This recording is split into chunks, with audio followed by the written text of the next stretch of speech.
fall into the mix here. And actually, generally speaking, whether we like to admit it or not, commercials are really what fundamentally underpins these projects, and we often see schemes can't go ahead because they have hazardous materials that the only option is to run the materials all the way up the A30, down the M4, or down the M5, sorry, into landfill. So exceptionally expensive options, and that can kill projects before they even come out the ground. With what you're looking to offer, not just hazardous when you get permitted to do so, but with some of the recovery out of the other waste streams, I'm guessing there's feedback to the market that there's going to be some commercial advantages to working with RIG, and potentially our market can see that benefit sort of coming down to them. Is that where you're hoping to position yourself, or is that a fallacy? Yeah, absolutely, and that's a really good point. Yeah, I mean, we can just look at the tax side of things. When you've got several licensed landfill facilities throughout the southwest area and moving up, and those range from inert facilities through to hazardous facilities. But unfortunately, those landfill hazardous facilities are a little bit further away. And so if you're putting in basically an inert product into a landfill, you're paying the tipping cost of that product going into that landfill. In the cost plus £3.80 landfill tax, per ton. And so there's a substantial uplift per ton on the material you're putting into that landfill area. So it's trying to encourage you to look at alternative options for the disposal or processing of that material. So there's a benefit there, an economic benefit on that side.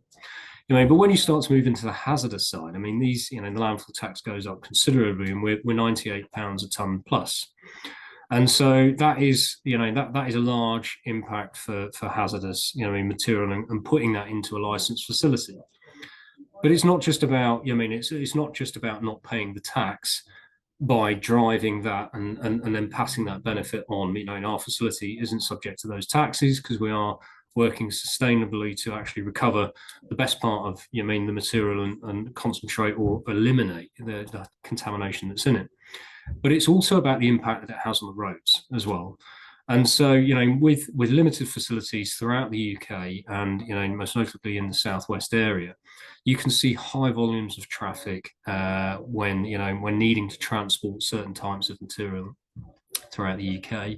And with licensed hazardous landfills being more up the line, if we do have contaminated material down in the southwest area, we can see this material, going in waves on large lorries, and that does have an impact. And as you know, and as the listeners know here, there is no small excavations in construction, and so if you're delivering 100, 500 units, there is a substantial amount of material that needs to come out. And unfortunately, in Cornwall, there is natural contamination there. It could be everything from tin, copper, lead, antimony, many different other heavy metals, and radon, and so on and so forth. And sometimes, we can build these things into planning where there is a no material off site and it needs to move into a cut and fill exercise or a material balancing.